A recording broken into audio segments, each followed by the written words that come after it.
읽기에는 길지 않지만 내용이 많습니다. 한 목소리로 우리 봉독하겠습니다. 마지막으로 말하노니 너희가 다 마음을 같이하여 동정하며 형제를 사랑하며 불쌍히 여기며 겸손하며 아멘. 오늘 베드로전서 3장 두 번째 강의 제목은 성도의 단장입니다.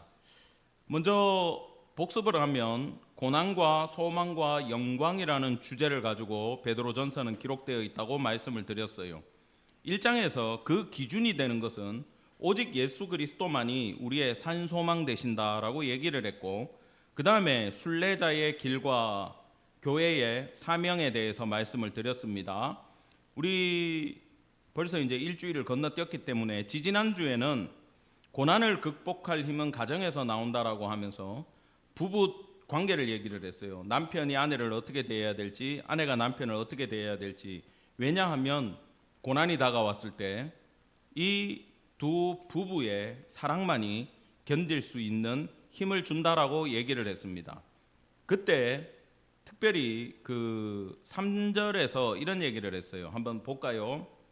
시작. 너희의 단장은 머리를 꾸미고 금을 차고 아름다운 옷을 입는 외모로 하지 말고.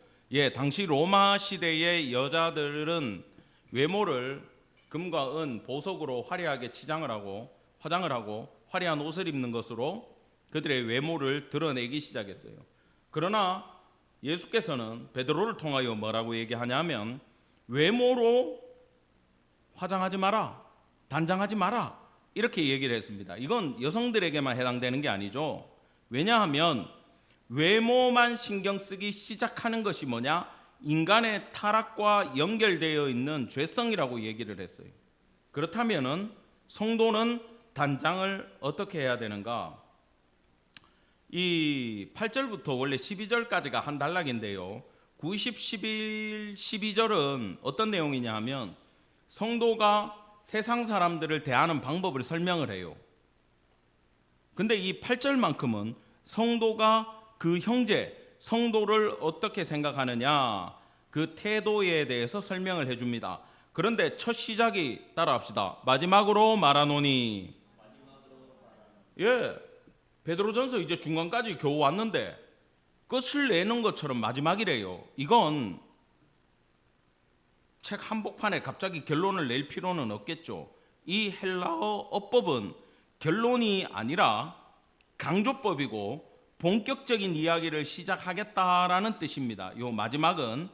그러면서 첫 번째 이제 덕목이 뭐냐? 다 마음을 같이 하여, 이렇게 되어 있어요. 너희가 다 마음을 같이 해라. 자, 마음을 같이 하는 게 뭐냐? 투표할 때 몇 번 찍어라. 그러면 같이 마음을 같이 해서 뭐를 찍고, 뭘 먹자 이러면 짜장면 통일, 지금 그 얘기가 아닙니다. 이건. 자, 잘 보세요. 고린도전서 12장 12절에 보면 이렇게 기록되어 있어요. 몸은 하나인데 많은 지체가 있고 그 몸에 지체가 많은데 한 몸이다라고 얘기해요. 그러면서 실제로 머리는 그리스도다, 이 얘기를 하는 거예요. 그럼 예수님을 기준으로 교회란 각 지체가, 각 성도들이 한 몸처럼 유기적으로 움직이는 특징은 예수 그리스도의 지시를 따르는 공동체란 말이에요. 그러면 이 마음을 같이 한다라는 게 어떤 뜻인지 생각을 지금부터 해봐야 됩니다. 자, 에베소서 4장 13절 다 같이 시작. 우리가 다 하나님의 아들을 믿는 것과 아는 일에 하나가 되어 온전한 사람을 이루어 그리스도의 장성한 분량이 충만한 데까지 이르리니. 자, 이 전체를 설명하겠다는 게 아니고 지금 이 부분에서 예수를 믿는 게 있고 아는 게 있는데 하나가 되라는 얘기는 지금 하나라는 거예요? 아니라는 얘기예요? 아니란 얘기예요. 설교를 듣고 말씀을 듣고 은혜를 받고 기도 때 헌신을 하고 각오를 해도 살아보면 됩니까? 안 됩니까? 안 되죠. 지금 벌써 이게 우리 자신이 예수 그리스도 앞에 스탠스가 나눠지는 거예요. 마음은 주님을 따르는데 몸은 세상을 따르고 있는 그런 특징이 나타날 수밖에 없다라는 겁니다. 저는 특히 다 하죠.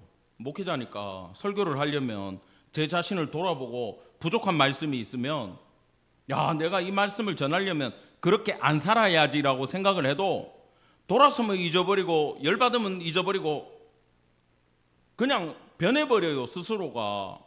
그래서 머리로만 자꾸 깨닫고 아, 그거야, 맞아, 박수치고 오케이 하고 그렇게 설교만 듣고 유튜브에서 은혜만 받으면 머리만 굵어지는 거예요. 여러분, 사람이 머리만 크고 몸이 안 자라면 어떡합니까? 넘어지겠죠. 기형아가 되는 거예요. 그래서 신앙생활은 뭐냐? 내 생각대로, 믿음대로 내 몸을 쳐서 복종시키면서 맞춰 나가야 되는 내 안에서 일어나는 일체감이 먼저 필요하다라는 겁니다. 근데 그 일체감은 내 행동을 누구께 맞추느냐? 예수 그리스도께 집중하는 것을 의미한다라는 거예요. 그래서 이게 공동체 안에서는 어떻게 나타나냐 하면, 자, 어떤 일을 해야 되고 어떠한 구상을 해야 되고 어떠한 계획을 세울 때 우리 성도들은 좀 문제가 많아. 왜냐하면 서로 다른 사람을 너무 배려해줘서 대화가 안 돼. 자기 의견 발표하면서 또 기다릴 사람 기다려줘야 돼요. 저도 모임이 여러 가지가 있는데 앞에서 치고 나가기 좋아하는 분 있고 또 아무 말 안 하는 분 있고 한번 입 열면은 끝이 없는 분이 있고 여러 부류가 있어요.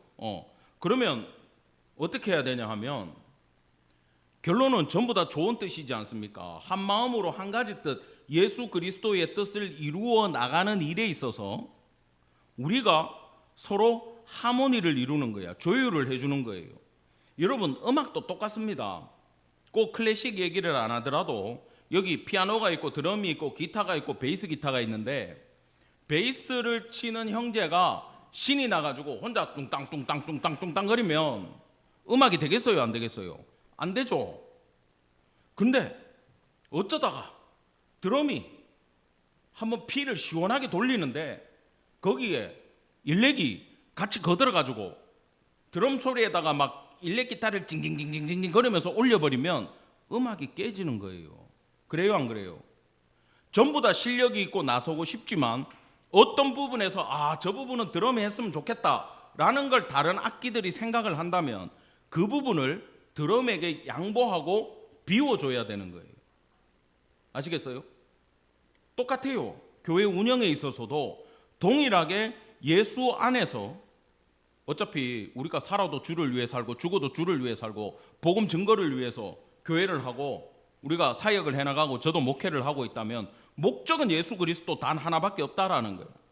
그러면 그 일을 하는 과정 속에서 참을 때 참고 밀어줄 때 밀어주고 기다릴 때 기다려주고 배려할 건 배려한다면은 한 목소리로 우리가 만들어 나갈 수 있다라는 겁니다. 이게 첫 번째라는 거예요. 두 번째로 여러분 봅시다. 따라합시다. 동정하며. 자, 이 동정한다 이러니까 우리는 좀 이해가 어려운데 무엇과 함께 플러스 고통이나 열정이야. 그러면 상대방의 고통에 대해서 내가 함께 한다라는 뜻이 이 단어를 직역하는 겁니다. 이 동정을 가장 완벽하게 이루신 분이 누구냐 하면 따라합시다. 예수 그리스도. 예수님이 어떻게 했냐면 인카네이션이라 그러는데 성육신이라 그래요. 이건요, 온전하신 신이 인간 속으로 밀고 들어가신 겁니다. 밀어넣은 거예요. 신이 인간이 되는 자체가 고통으로 들어가는 겁니다. 왜요? 왜 이 인간의 고통에 동참하셨어요? 우리를 구원하기 위해, 완전한 제물이 되기 위해 예수님이 들어가신 거예요. 그렇다고 모양만 인간이고 속은 신이냐? 아니에요. 완전한 신이면서 완전한 인간으로 오셨어요. 그건 뭐냐? 넘어지면 아프고 찌르면 피나고 다른 사람을 보면 똑같은 고통도 느끼고 기쁨도 똑같이 느끼는 주님이 오셨다라는 뜻입니다. 자, 히브리서 4장 15절입니다.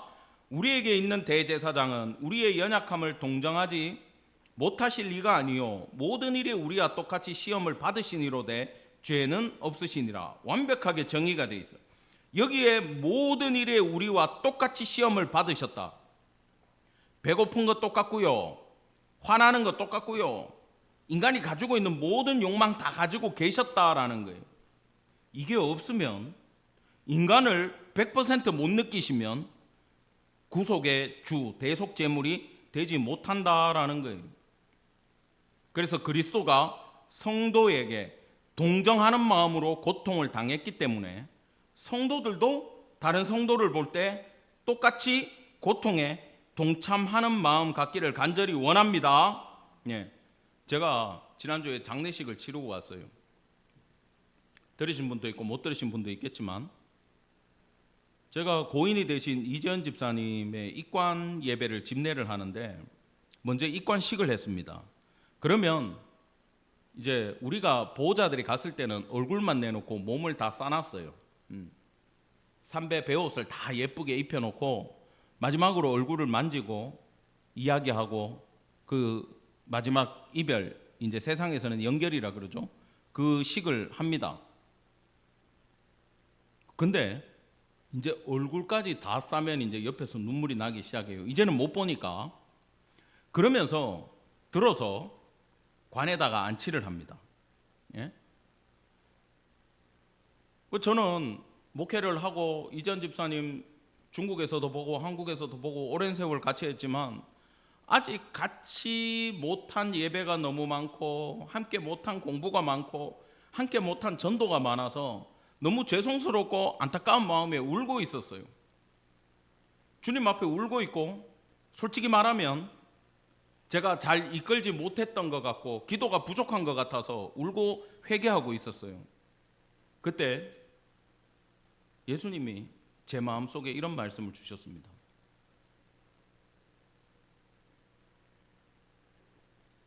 한마디 하셨어. 그 염을 해놓은 모습 속에, 관 속에 보고 있을 때 예수님이 내가 그 길을 먼저 갔다 그러시더라고.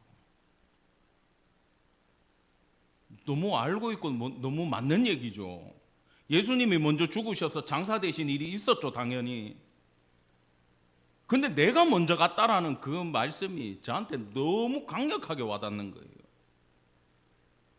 그러면서 그 순간, 짧은 시간이지만 예수님의 장사됨과 이재현 집사님의 장사됨이 내한테는 겹쳐 보였어요. 근데 그게 놀라운 위안이 되고 새 힘을 줬습니다. 왜? 예수님이 가신 길이고 함께 가시겠다는 거고 지금 그 자리에 계시겠다면 이미 이 집사님의 영혼에 대해서는 우리가 걱정할 필요가 있어요, 없어요?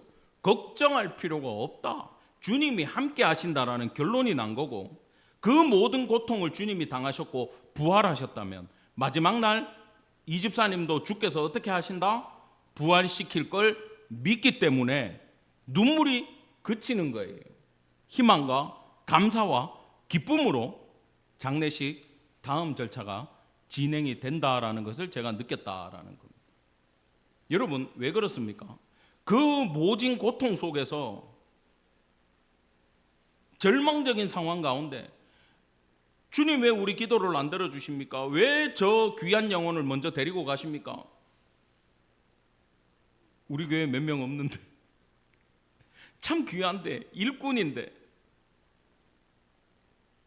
이런 목회를 도울 계획까지 다 가지고 계신 분이고, 내가 오늘 소식을 들었는데 이 집사님이 중국에서 근무하셨잖아요.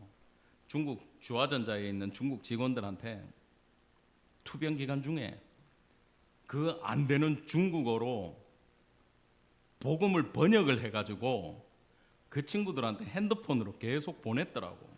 전도하겠다고. 할렐루야. 그리 이제 장 집사님이 오늘 남편 농담으로 그래요. 내가 그랬지, 집사님, 이 집사님 핸드폰 잘 찾아봐. 혹시 어디 꽁쳐놓은 돈이나 그 비자금 있을지 몰라. 잘 찾아봐 그랬거든. 열심히 뒤지는데 거기에 문자 속에 중국어로 번역기 돌려가지고 참, 예수님을 중국까지 전하고 한국에서 전한 얘기는 내가 다 해드렸어. 그렇게 해오셨더라고. 그런 연락을 받았는데 그 귀한 분을 왜 데리고 갑니까 하는 마음이, 예수님이 그 길을 먼저 가셨고 내가 함께 있다라고 얘기할 때 모든 게 사라지고 주님의 뜻에 순복하게 되더라라는 겁니다. 사랑하는 성도 여러분, 우리가 여기 동정하고 다른 사람의 아픔을 같이 해야 되는 것은 예수님이 먼저 그 길을 가셨고 원하시기 때문에 우리 또한 상대방의 고통에 동정하는 마음을 갖게 되기를 간절히 원합니다. 예, 다음으로 형제를 사랑하며 이렇게 돼 있어요. 8절에. 자, 이건 단순한 형제애가 아니라 하나님의 사랑에 바탕을 두고 있다라는 뜻입니다. 여러분, 성경을 두 가지로 요약하라 그러면 하나님 사랑, 이웃 사랑이라 그러죠. 그죠? 하나님 사랑, 이웃 사랑이라 그래요. 근데 우리가 살다 보면은 누구 집에 무슨 문제 있다더라 그러면 그 든든 순간 어떡한데 힘들겠다 그러고 끝날 때가 많죠. 그런데 교회 안에 형제 자매 간에 아픔과 어려움이 있을 때는 여러분 특별히 형제를 예수 이름으로 더욱더 사랑하기를 간절히 원합니다. 왜 그래야 되는가, 왜 사랑해야 되는가, 여기 나와요. 마태복음 22장에 예수께서 이르시되 내 마음을 다하고 목숨을 다하고 뜻을 다하여 주 너의 하나님을 사랑하라 하셨으니 신명기 6장 5절 말씀을 주셨어요. 이것이 크고 첫째 되는 계명이요 둘째도 그와 같으니 내 이웃을 내 자신과 같이 사랑하라 하셨으니, 요건 레위기 19장 18절 말씀을 주셨습니다. 성경을 요약하면 딱 두 가지라 그러시잖아요. 예수님이 하나님 사랑하고 내 이웃을 사랑해라. 그런데 말입니다, 39절에 보면 그와 같으니라는 말이 있어요. 여러분 이게 무슨 뜻인지 아시겠어요? 이게 놀랍게도 하나님 사랑한다라는 말은 이웃을 사랑한다라는 말과 같은 의미라는 뜻입니다. 이해가 되셨죠? 그러면 이런 거예요. 이웃이 하나님이라는 뜻이 아니라 하나님을 사랑한다 그러는데 하나님 사랑하는 게 보여요, 안 보여요? 안 보이잖아. 근데 예수 이름으로 우리의 이웃을 진짜 사랑하면 이걸 할 수 있는 사람은 하나님 사랑하는 사람이다라는 뜻이에요. 같다라는 거야. 결론은 하나님 제대로 사랑하는 사람은 이웃 사랑하게 돼 있고 이웃을 제대로 사랑하는 사람은 하나님 사랑할 수 있는 사람이라는 뜻이 여기에 담겨 있다는 거예요. 더 나가서 얘기하면 하나님 사랑하는 것을 드러내고 싶은데 예배도 한계가 있고 전도도 한계가 있고 찬양도 한계가 있잖아. 우리가 찬양으로 영광 돌리고 주님 사랑 고백하고 싶은데 능력이 요거밖에 안 돼. 많이 못 드러내요. 저도 설교 더 잘하고 싶은데 요렇게밖에 못해요. 근데 하나님 사랑하기 때문에 내가 내 이웃 형제를 사랑하는 걸로는 우리가 무한히 드러낼 수 있다라는 겁니다. 이게 안 되기 때문에 세상은 기독교와 교회를 욕하고 있어요. 저것들 주일날 옷 빼입고 교회 가가지고 앉아가지고 거룩한 척 하는데 자기 형제도 사랑 안 한다. 집안 식구도 사랑 안 한다. 친자매, 친형제도 안 돕는다. 여러분 그런 예 들어봤어요? 안 들어봤어요? 저는 엄청 실이 들어요. 일주일에 3번 들어요. 이렇게 있고 목사 티를 내고 전도지를 들고 길에 나가서 전도하면 예수님은 좋은데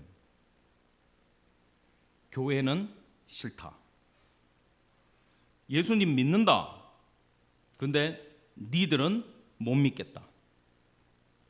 그것도 대화 잘하는 분 있어. 왜 그러세요? 그러고 접근해가지고 앉아가지고 물어보잖아. 그럼 10중 8구 교회 장로, 권사, 집사는 잘 없어 라고 접근해가지고 사기를 당했어. 큰 재산을 잃고 예수 이름으로, 성도의 이름으로, 직분의 이름으로 사기를 당하고 교회를 떠난 사람들이 너무나 많아요.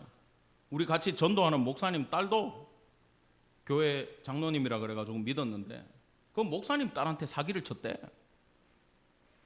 충격이죠. 그 사람이 진짜 하나님을 사랑하는 사람일까요?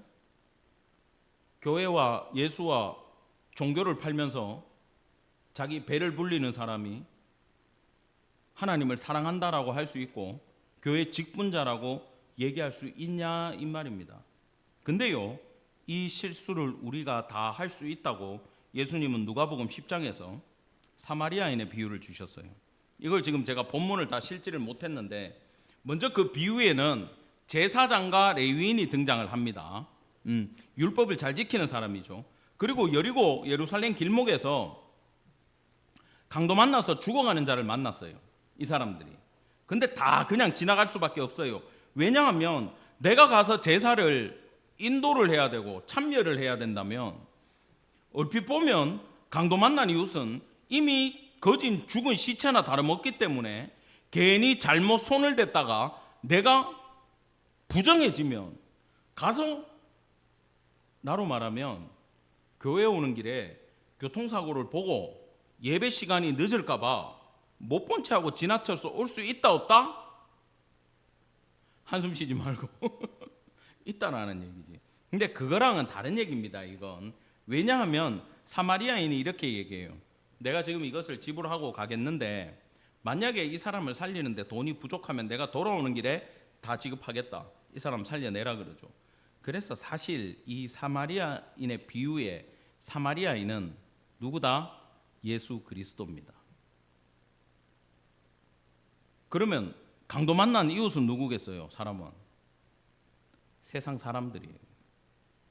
사단에 의해서 자기가 알든 모르든 죽게 되어 있는 자들이 세상 사람들이에요. 그러면 제사장과 레위인은 이 시대로 말하면 누굴까요? 교인들이에요.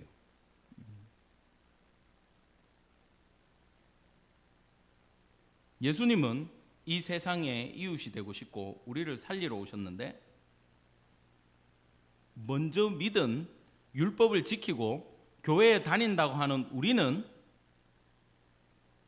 강도 만난 이웃을 소홀히 여길 수 있다라는 얘기를 주신 겁니다. 물론 그 시대에 적용이 다르고 우리한테 적용이 다르지만 근데 그 사람들이 이렇게 물었어요.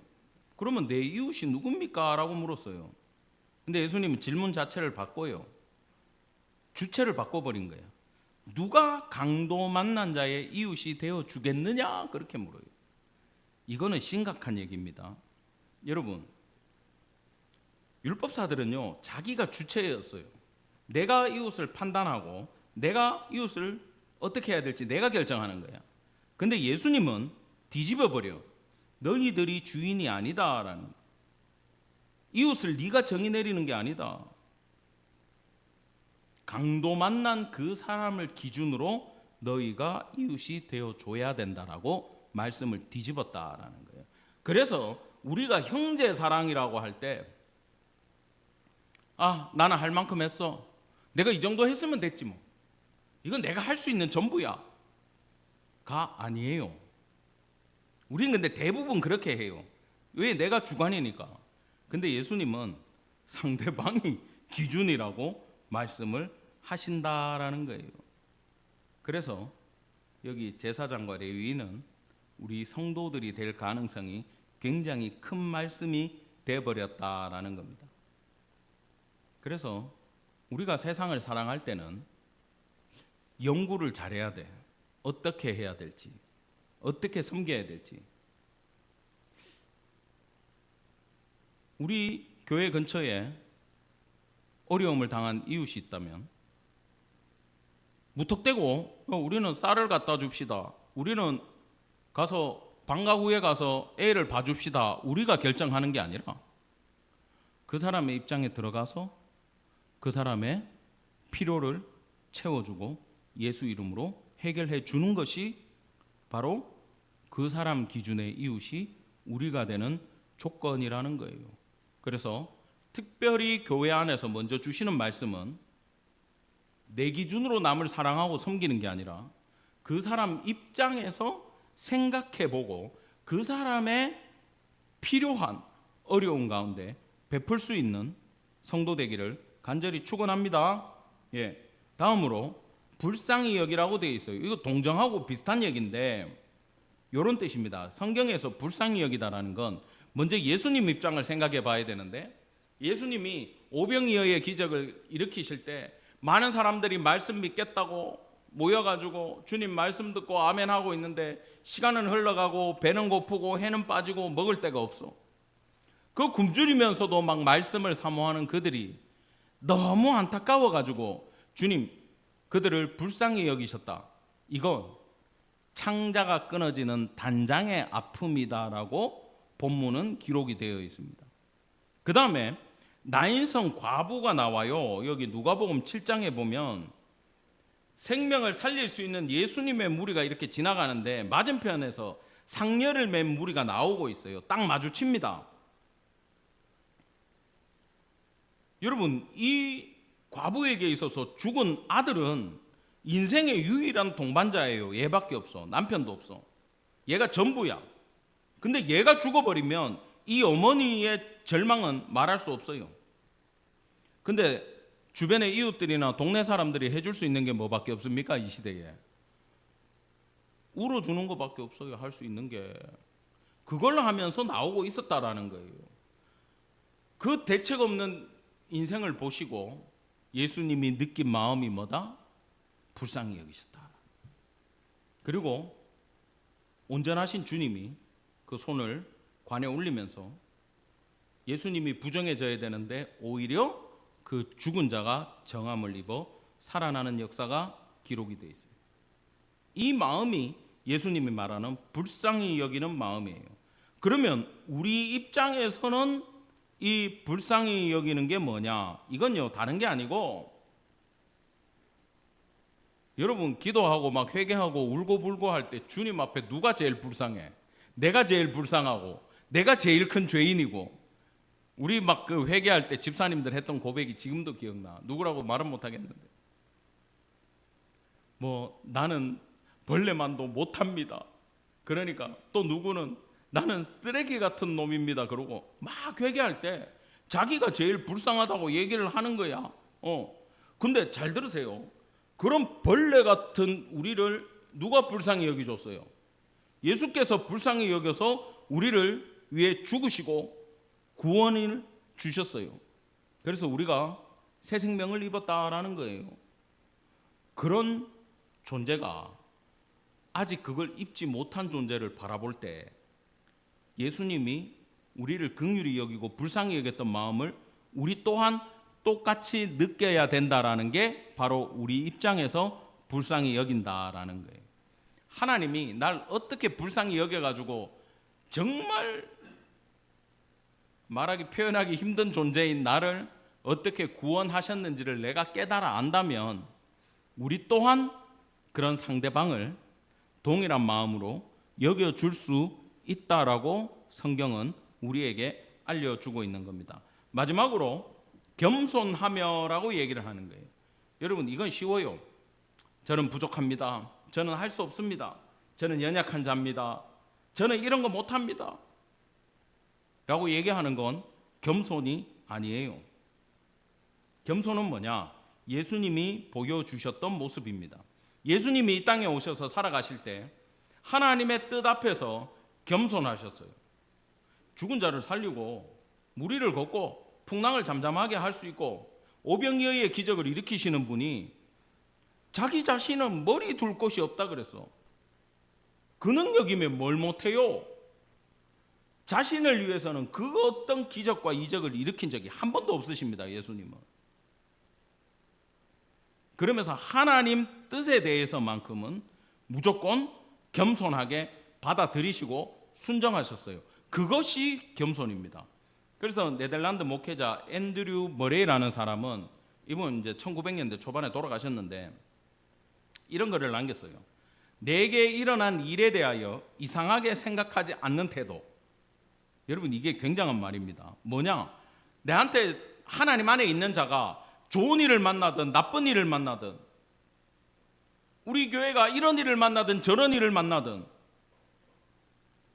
하나님이 역사하셨고 하나님이 이끌고 가기 때문에 거기에 대해서 그 어떤 불순종도 없이 순복하며 받아들이는 태도, 인정하는 태도라는 거예요. 이것이 바로 겸손입니다. 우리도 지난주까지 정말 우리 고 이재현 집사님 살려보겠다고 얼마나 기도했습니까? 울며 불며 진짜 여기 뒹굴면서 다들 기도했어요. 근데 주님이 난 데리고 가야 되겠다. 그리고 데리고 가셨다면 거기에 뭐 해야 됩니까? 겸손히 하나님의 뜻을 받아들이고 살아가는 태도가 바로 겸손이라는 겁니다. 여러분, 짧고도 긴 이 8절 강해가 이제 끝났어요. 결론입니다. 복잡해 보이지만 모든 모습은 뭐냐? 따라합시다. 예수님을 닮아가는 모습. 뭐 형제 사랑이든 겸손이든 전부 다 예수님 닮아가는 거예요. 그걸로 설명을 드렸어요.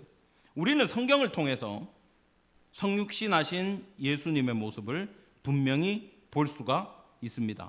그리고 기도 가운데 예수님을 느끼고 있습니다. 그렇다면 그 주님을 닮아가기 위해 우리가 노력한다면 이것이 바로 여자들이 하는 화장과 동일한 거예요. 우리를 꾸미는 거예요. 그러면 예수님이 심판주로 이 땅에 다시 올 때 그 앞에 딱 섰을 때 어떤 모습이야? 주님 저 이쁘죠라고 얘기할 수 있는 단장된 모습이라는 거예요. 제가요, 여자들이 화장하는 이유를 옛날에는 잘 몰랐어요. 근데 요즘 그 대학 볕에 제가 나가다 보니까 나가기 전에 뭘 바릅니까? 얼굴에 하얀 선크림을 바르죠. 근데 난 처음에 막 이렇게 이제 연지곤지처럼 찍어 발랐더니 그래 바르는 거야 아니래. 옆에 어떤 목사님이 손에다가 이래 착 차가더니 막 세수하듯이 비누 바르듯이 막 발라버리는 거야. 근데 조금 있으니까 색깔이 없어져. 근데 이게 화장품처럼 색깔이 들어있다 보니까 여기 싹 스며들고 나니까 얼굴이 어때요? 잡티가 안 보여. 깨끗해. 근데 나 같은 경우는 하얘지니까 얼굴이 더 커져. 달덩이가 되더라고. 그건 단점이야. 좀 색깔 진한 거 없나? 선크림 중에? 없어요. 자, 요게 여자들이 이래가지고 얼굴에 분칠하는구나. 내가 알았어. 근데 우리가 얼굴을 꾸밀 것이 아니라 예수님 닮아가는 모습을 주님은 본다라는 거예요. 마지막 날 우리가 딱 만났을 때 누구누구 집사 아유 예쁘게 꾸미고 나왔네. 이건 얼굴이 아니라 예수님의 닮아가는 모습임을 기억하시고 우리 이번 주 남은 삶도 형제 사랑하고 긍휼을 베푸는 일에 더욱더 노력하는, 전도하는 이 전도로 나타나요 성도 되기를 간절히 축원합니다. 기도하겠습니다.